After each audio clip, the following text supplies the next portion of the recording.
Namaste and good morning, everyone. Let's start our Saturday class where we are trying to understand what Rishi Patanjali is telling us. But let's do the mantras first. Om Guru Brahma, Guru Vishnu, Guru Devo Maheshwara, Guru Sakshat Parbrahma, Tasmai Shri Guruve Namaha. Om Bhur Bhavaswaha, Tatsavitrevarenayam, Bhargo Devasya Dhimahi, Diyo Yo Nah Prachodayat. Asto Ma Sadgamya, Tamso Ma Jyotirgamya, Mrityorma Amritam Gamya. Om Sehna Vavtu, Sehna Bhunaktu, Saviryam Karvavai. तेजस्वी नावधीतमस्तु मा विद्विषावहे. Om Shanti Shanti Shanti. Let's open our books. Chapter number 2 and verse number 24. We were in the middle of this verse. When you look at the verse, it is so small. Tasya hetur avidya. But when you open it up, there is so much for us to learn. Because in this verse, Rishi Patanjali is saying that cause of that union is ignorance. And what is the union he's talking about? Union with the Prakriti. With this union, we have forgotten our real purpose, the goal of life. So he says, avidya. Tasya hetu avidya. Tasya means of that, hetu means cause, avidya means ignorance. So on the other hand, if we want to unite ourselves with God, what do we need? Vidya. Opposite of this. But first we have to understand what this avidya is, which is gripping us from countless lifetimes.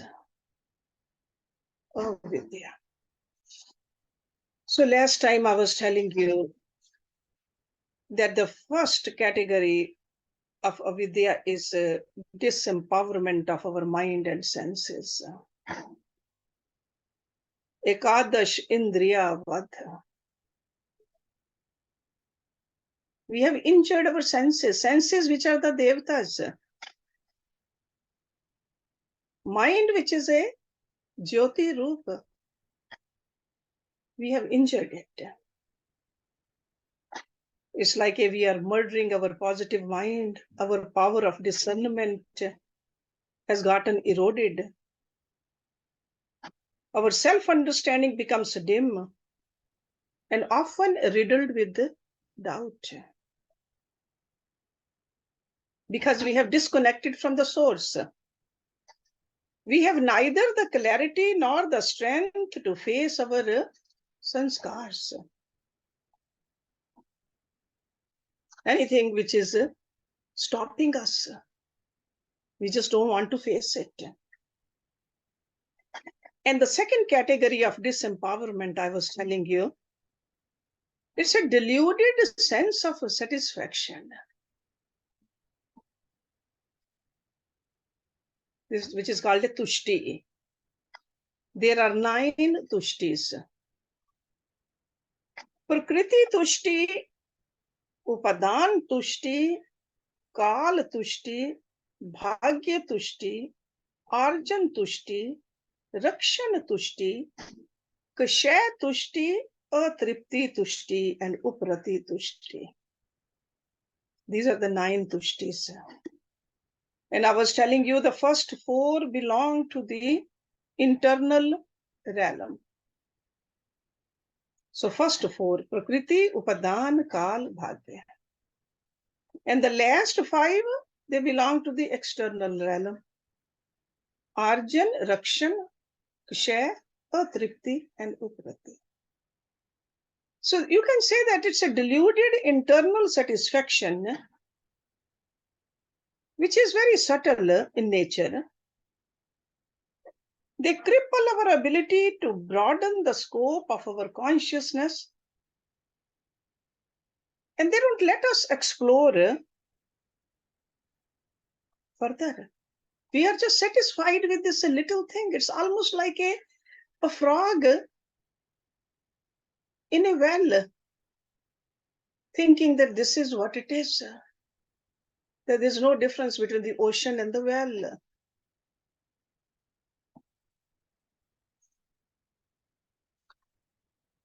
So we started looking at them just quickly, not very much in detail. Maybe in some other class we'll go into the detail. But Prakriti Tushti means the building blocks of our body, mind, senses, objective world. We just get blinded by them. We become rigid in our opinions. We have a misplaced belief in the power of only these. We don't want to see beyond that. Prakriti Tushti. For example, a scientist will say that whatever I see, whatever I can examine, this is what it is. Thinking the small truth is the whole truth. That is the Prakriti Tushti.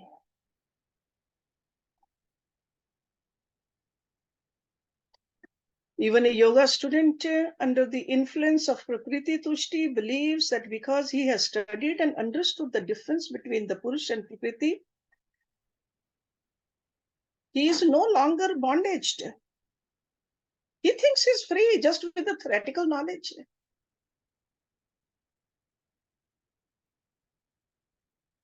So Prakriti Tushti is a unique form of avidya.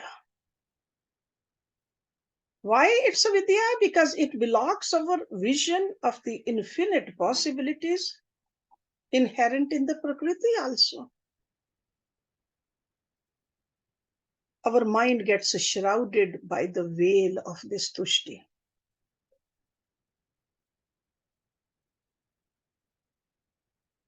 That's why we just have a Hindu God and a Christian God. We limit ourselves. And this Prakriti Tushti evolves into Upadana Tushti. That means a satisfaction associated with the external trappings of spirituality. It's like a satisfying or feeling satisfied from receiving a Guru Mantra only. Or a special garment. Or even a mala from some pujari. Well-known pujari will give you mala and you are satisfied with that. We know acquiring a peaceful, focused mind is a personal pursuit. No one else can purify our mind. Nobody else can turn it towards God. But under the influence of this avidya, we expect that someone or something outside of us will give us salvation.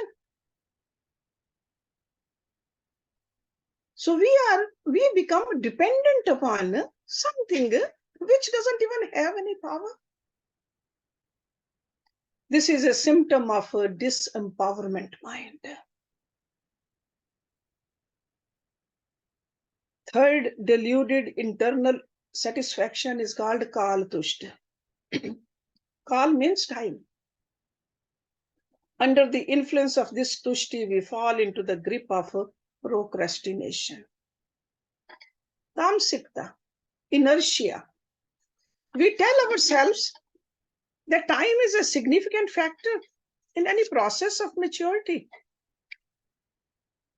Just like we became with the time adults, we think that with the time we'll become wise also.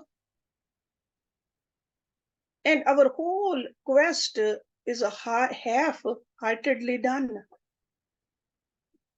And when we don't succeed, we don't see any improvement, we console ourselves.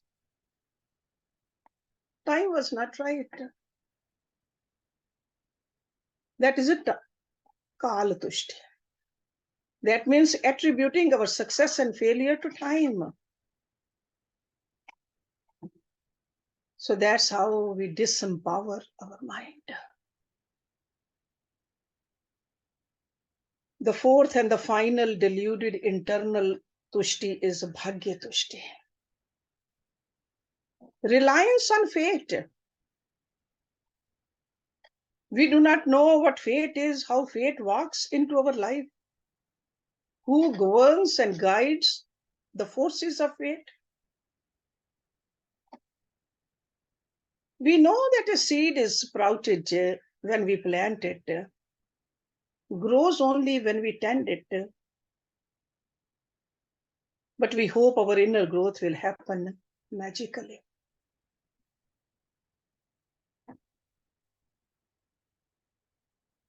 Often people say that if I'm destined to be enlightened, God will arrange the circumstances.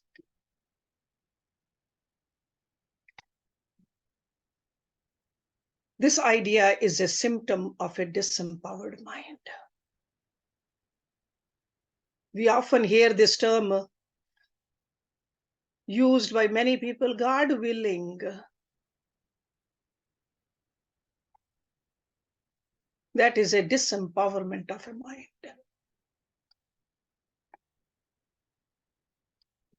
So the five tushtis, arjan, rakshan, kshay, atripti, uprati, are also self-fooling tendencies the mind uses to avoid engagement in worldly matters.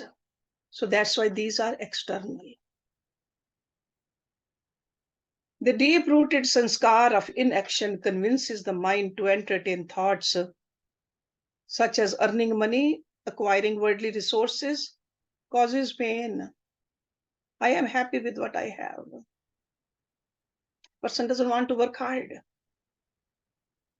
Protecting what we have causes pain. I'm happy with what I lose. I'll be okay with whatever remains. Or often people say that following the law of nature, everything is subject to decay and destruction. I have no concern.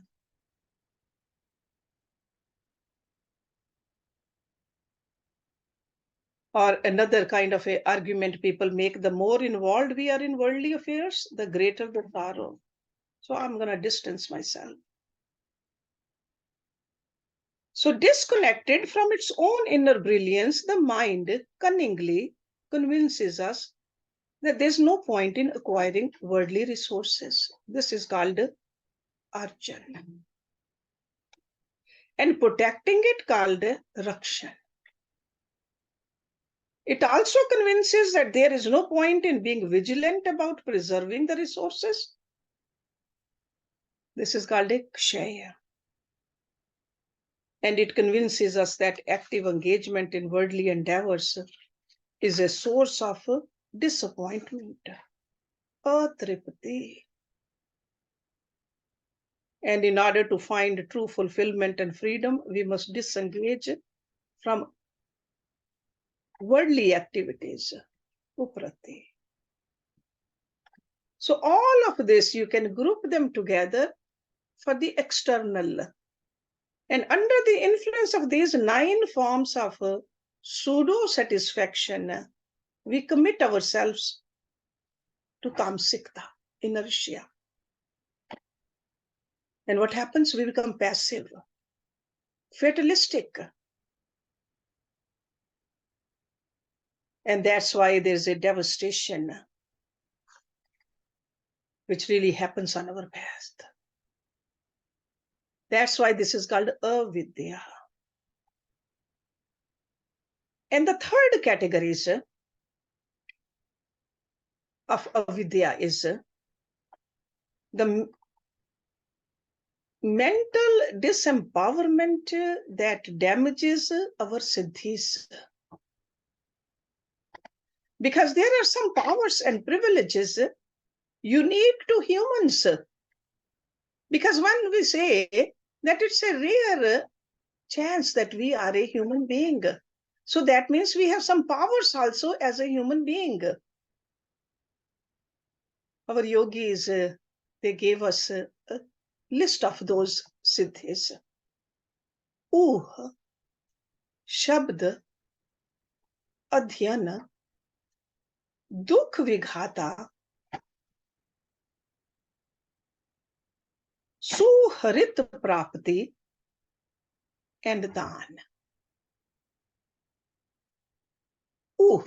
Means knowledge without doubt. Or you can say intuitive knowledge, or a crystal clear understanding. Only as a human being we can have that. It is the power of revelation, the fundamental force behind all human discovery. And the source of this is Mahatattva. Mahatattva is the pure, pristine manifestation of Ishwar's Prakriti. And it's infinite. In our day-to-day life, it manifests in the form of discerning power. This is the force behind our memory. And as human beings, we can harness this Shakti. And we can almost, we can retrace our way back to the Ishwar also. So that's why this is a small word, but very deep meaning of it. We have that power. But not knowing this, not using it, we are disempowering ourselves.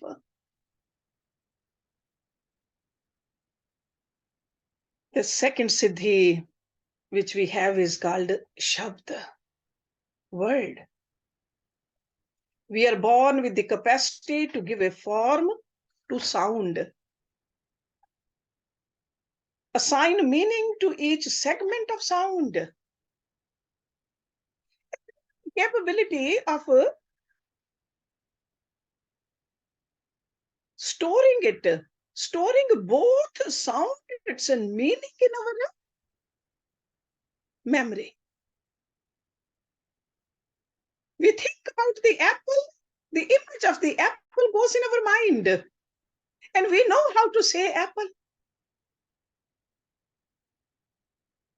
And that goes for everything. When we think about cat, we know the form of the cat, how to say cat, and how cat meows.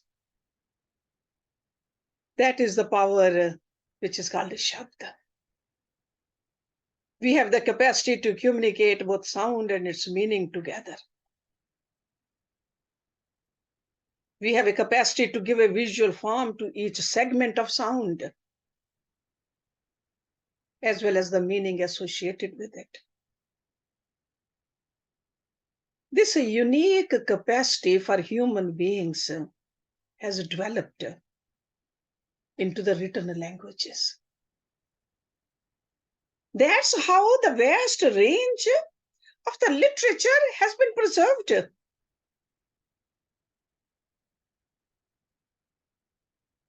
And the third power which we have is called adhyan.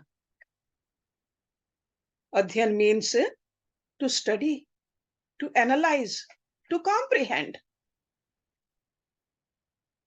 We have the capacity to study, analyze, and comprehend an abstract idea, whether it is spoken, written, or implied. We even have the capacity to decipher our own and others' intentions and predict the causes as well as the far-reaching effects of those intentions. That's why when we study Bhagavad Gita's verses,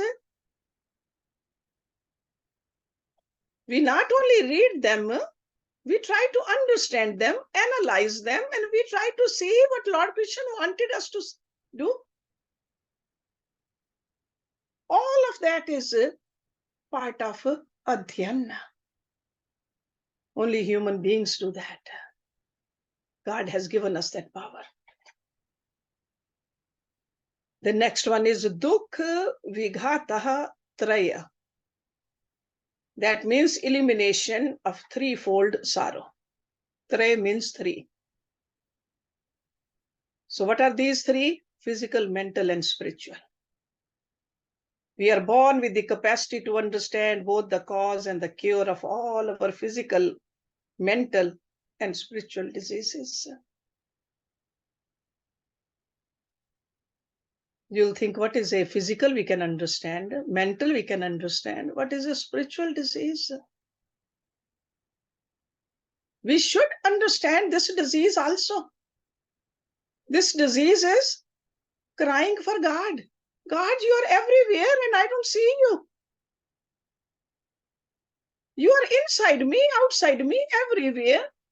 How come I don't see you? That is a spiritual disease. We should definitely have that.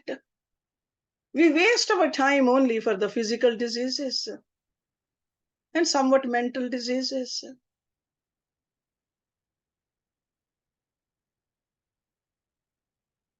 We are born with the capacity to understand both the cause and the cure of all our physical, mental, and spiritual diseases. We have that capability.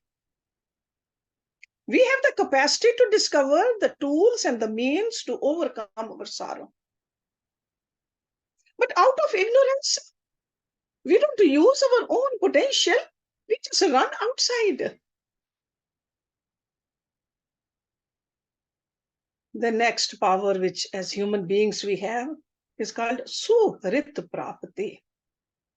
That means cultivating a good heart, finding friends. Our body, mind, and senses are designed to carry an enormous range of feelings.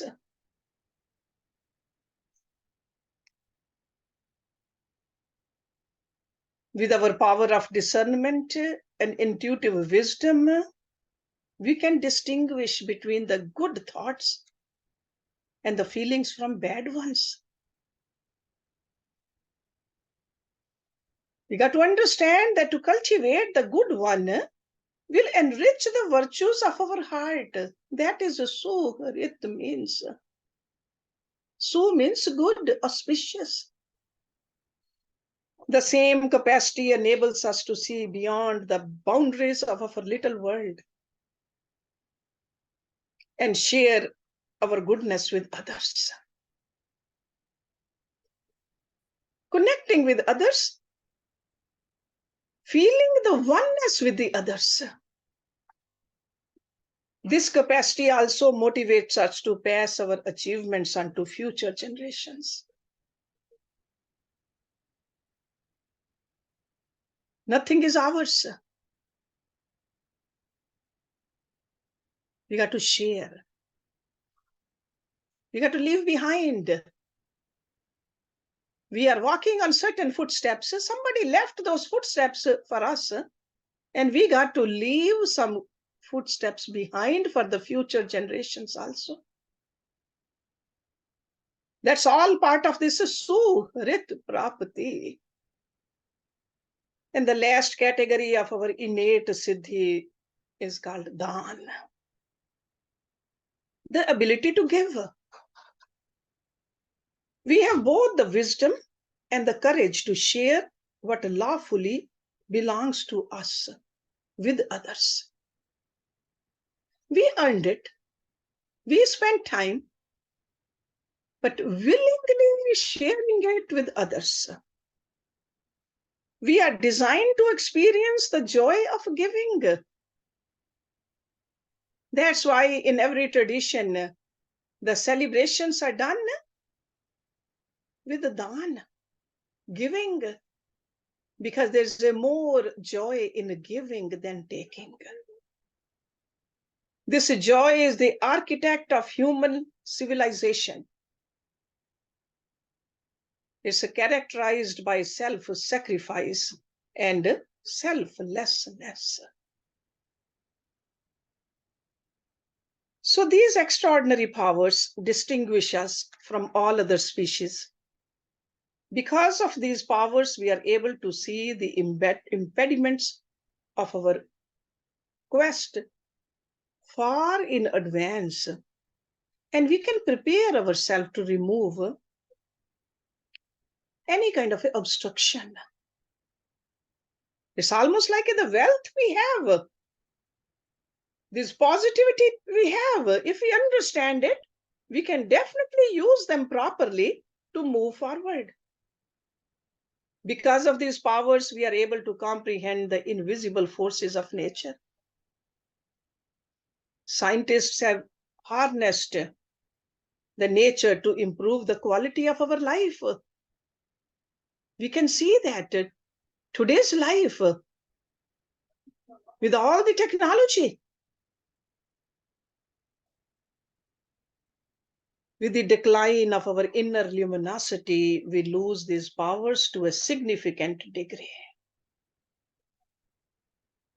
And the cause of this decline is what? Avidya. When we start fighting, when we start separating from each other, when we think that we are better than others, what happens? War happens, fights happen, destruction happen. That's all because of avidya. So according to Rishi Patanjali, nothing is more important than the removal of avidya, ignorance.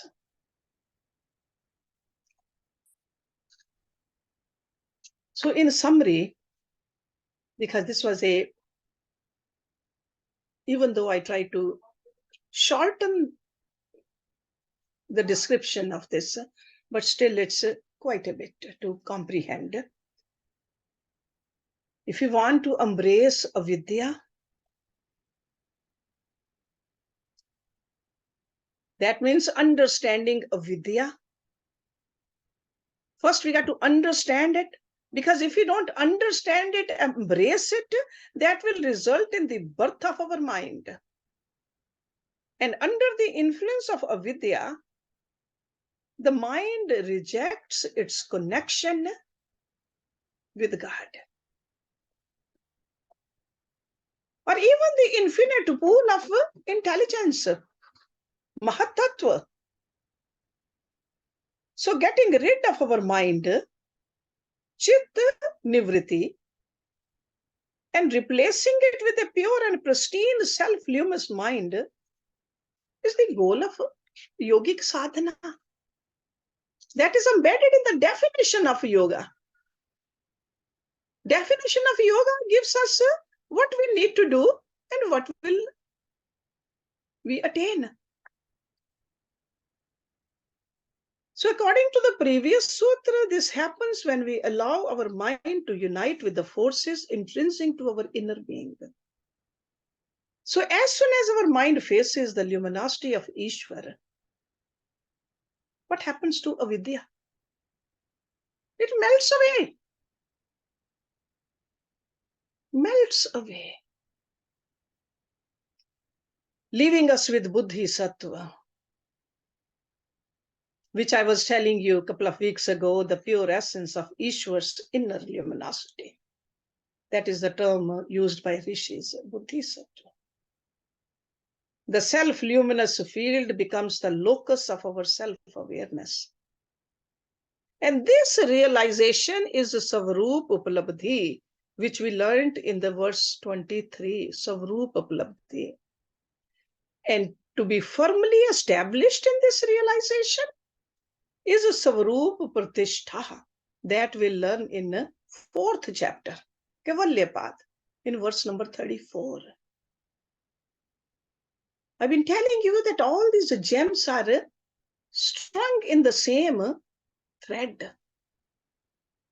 So we got to remember what we learned so that we can connect it with the future knowledge also. So the process leading to self-realization is very simple actually. Surrender your mind to Ishwar. Surrendering our messy mind and receiving a fresh, self-luminous mind. It really sounds like an excellent bargain. It's almost like getting rid of the old clothes and buying the new clothes. But we are reluctant to do this. We just don't want to let go of the mess in our mind. So Rishi Patanjali knew that. So that's why in the next sutra, he's telling us how to overcome this reluctance and acquire a mind fit for unveiling our essential nature.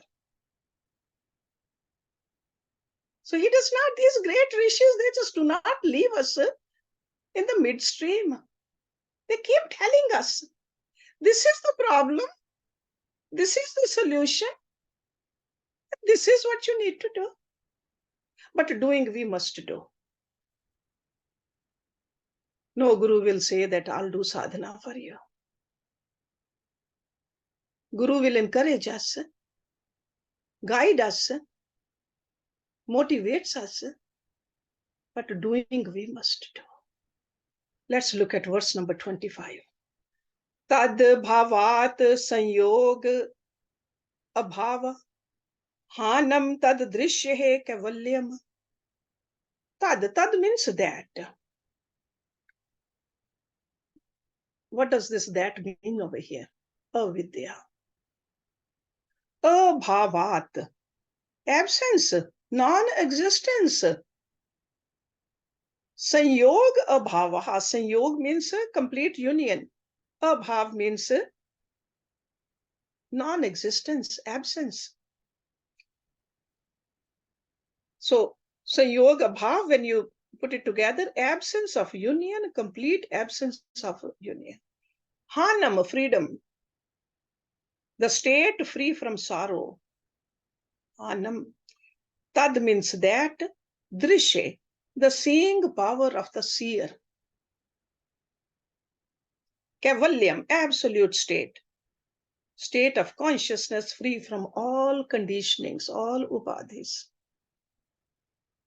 So Rishi Patanjali says, from the absence of that avidya comes the absence of mingling of consciousness with our mind. He says that is freedom. The absolute state of the power of seeing. You can say that this sutra is a summary of the 5 preceding sutras. Let's go back. In Sutra 20, Patanjali told us that sheer power of seeing is the seer. And we are that seer. At our core, we are pure. Even though unbounded luminosity and joy are intrinsic to us, we are unable to see that or even experience our inherent joy. We are heavily dependent on the mind. The mind which is conditioned by its sanskars. We see only what our mind shows us. We experience only what our mind allows us to experience.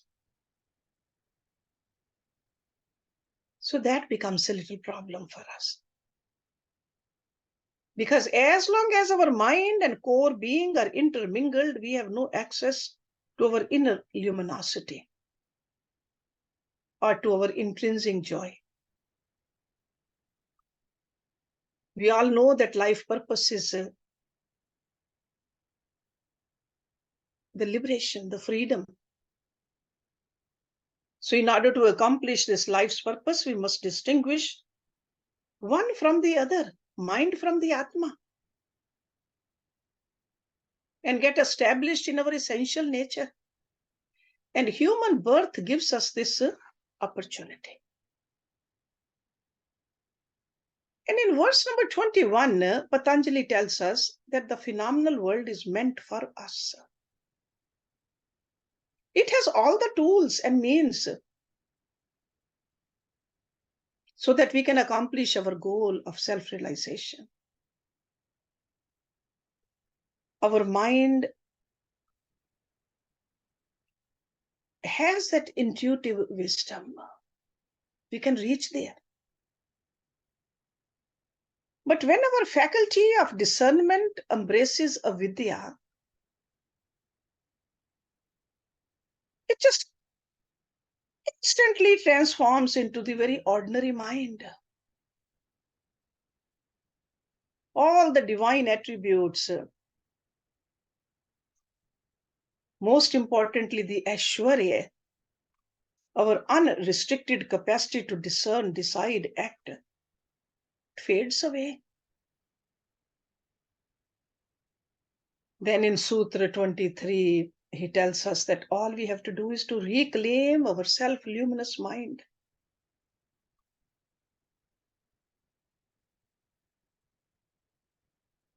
But in Sutra 24, he reminds us that because of our attachment to our ignorance, we are reluctant to let go of our familiar self-identity. We are unable to change. It's like a letting go of our old, frail, dull mind, replacing it with a new, vibrant, self-luminous mind. It has become an impossible task for us. So that's why in this Sutra 25, Patanjali gives us the steps leading to recognize our core being. The seeing power of the seer and releasing it from the tyranny of our avidya-driven mind. We are amazing creatures. We know that our actions are always purpose-driven. Our purpose can be divided into two categories: avoidance of pain and acquisition of pleasure. Dukha nivriti and sukha prapati. That's why we do the actions.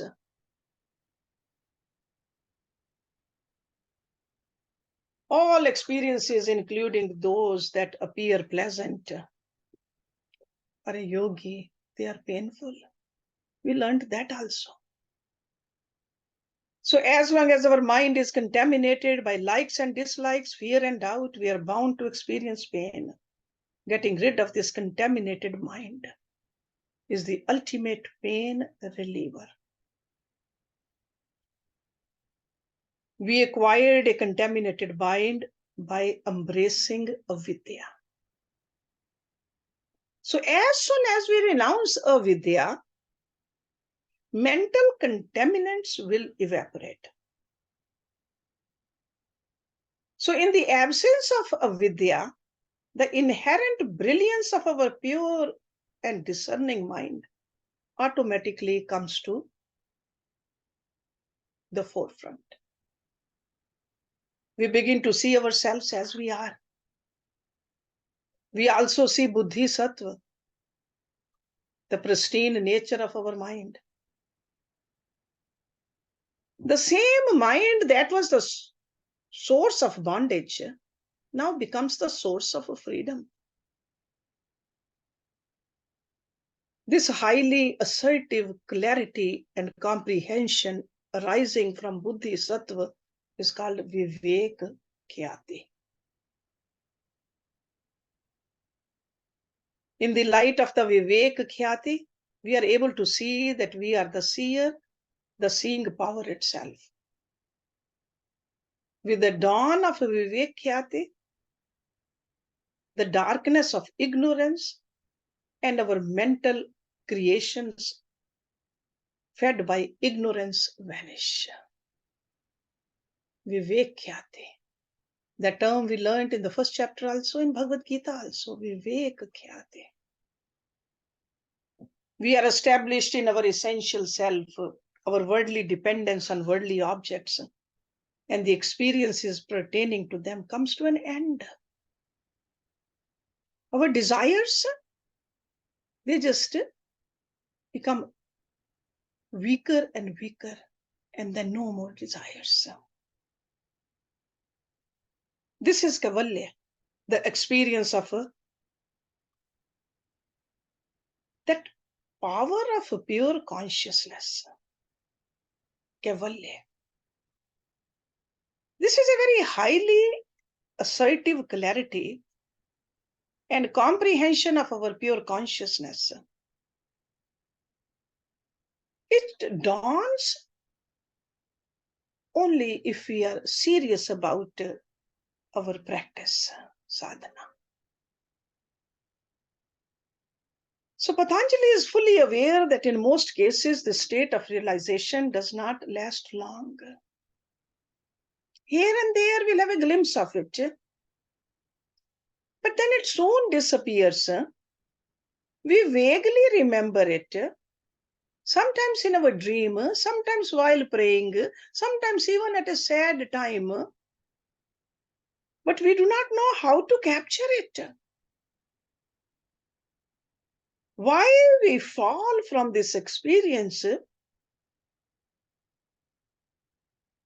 many times before we get established into it? Why can't we hold on to it? So he is telling us what to do, and in the next verse he'll tell us how to stay fully established in it. In the next verse he says, Vivek khyati avipalvaha han upaya. He says the unshakable discerning knowledge is the means of nullifying the misery resulting from avidya. Avidya-driven union of Purusha and Prakriti. So clearly this union between the soul and the Prakriti happened because of avidya. And this disunion will happen because of Vivek Khyati. And this Vivek Khyati, which really means the dawning of discrimination or the rise of the power of discrimination, will happen with the abhyas. So we'll start with verse number 26 next week.